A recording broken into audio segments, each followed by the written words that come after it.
things really work. Here's how, here's how. So much for you to learn about, lots to see and do. Follow us, we'll have some fun. Here's how, here's how.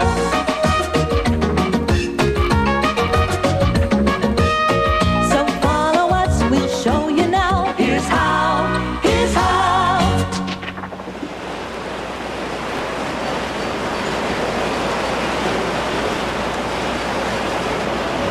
All systems go. Stand by. Stand by for what? I don't know. Is this some kind of rocket ship? Looks like an elevator to me. Get ready for liftoff. For liftoff? 5, 4, 3, 2, 1. Blast off!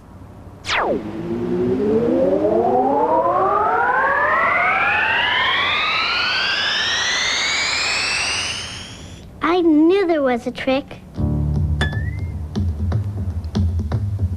Riding the elevator is a safe way to travel in space. We rise above the Earth and return just by pushing a button.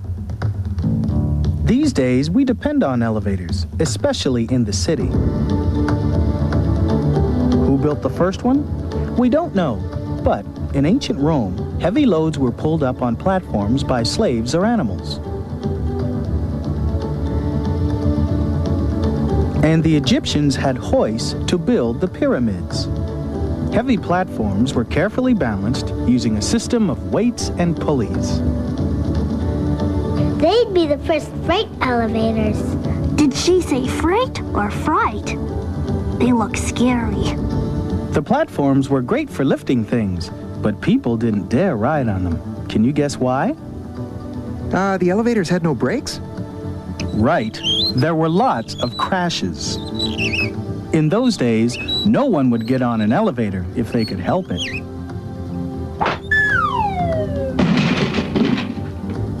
It was safer to take the stairs.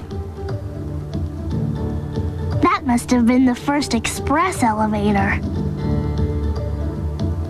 Until the invention of the elevator, there were few buildings more than 5 stories tall. People walked from floor to floor. Well, it was good exercise. You wouldn't want to walk up to the top of this building. Elevators allowed us to build tall.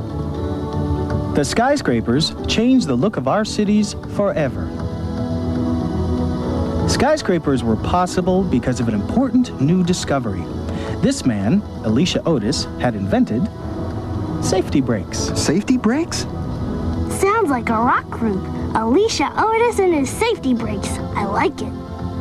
Mr. Otis found a way to stop the car from plunging down the elevator shaft. When the rope snapped, his safety brakes locked in. The car stopped until someone came to the rescue. Now we could build as high as we wanted. If Mr. Otis were alive today, he'd be surprised. Safety brakes also made life easier under the ground. The miners could take the elevator.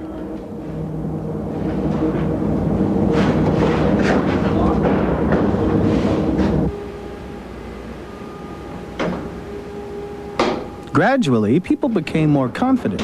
Today, we trust the elevator. There are very few accidents, and no one worries about falling down an elevator shaft anymore.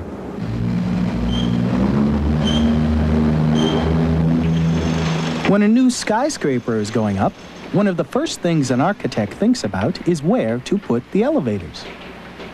Well, that's a funny-looking building. It has no windows. That's called a core, because it's in the center of the building. The core looks very strong. It's solid concrete. See the little openings? Yes. They're doorways. The elevator shaft is inside the core. So those openings have to match the doors on the elevators? Exactly.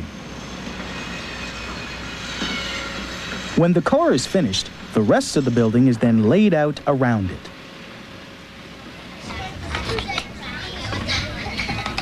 You could build an elevator like we did.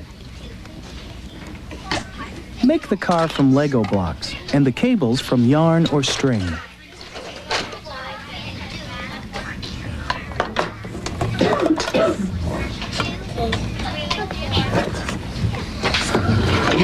Then hang it inside the building. Our building was made from a cardboard box.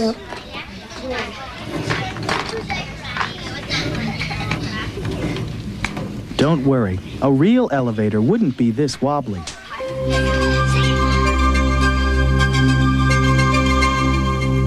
Before an elevator goes into a building, it's checked out here, at the test tower, and there's plenty to check out. The test tower is really an elevator shaft.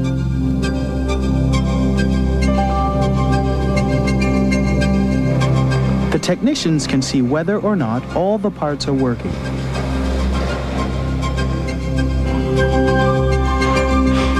They can test the hoists and cables in here as well. Do the doors open and close properly? And how does it ride? Goes down smooth as a cheese souffle. These men have come to install a new elevator. All the parts are unloaded.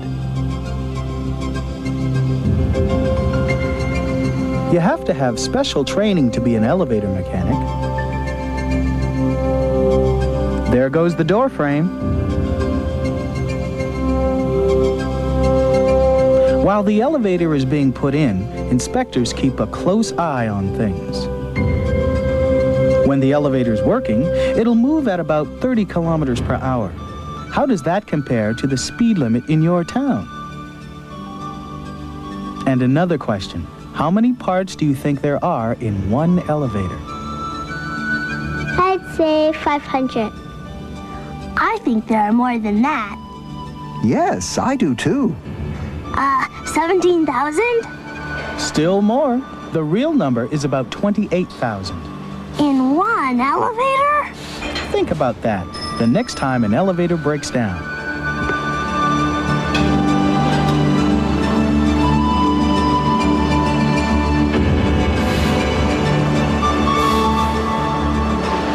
They forgot to build a shaft for these elevators. In some buildings, the cables and wheels are all out in the open. This is the only safe way to watch an elevator working. That's right. Elevator shafts are very dangerous.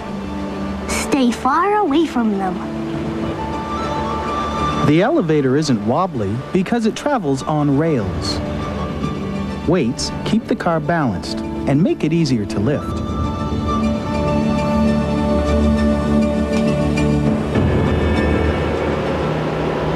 Most buildings have a machine room on the roof. This is where the elevator hoists are kept. Too bad Mr. Otis can't see this. The hoists lift the cars up and down. Elevators are watched all the time. Computers can usually spot trouble long before it happens. What do you think would happen if elevators just disappeared? Could we get along without them? How would your life change? How would your neighborhood change?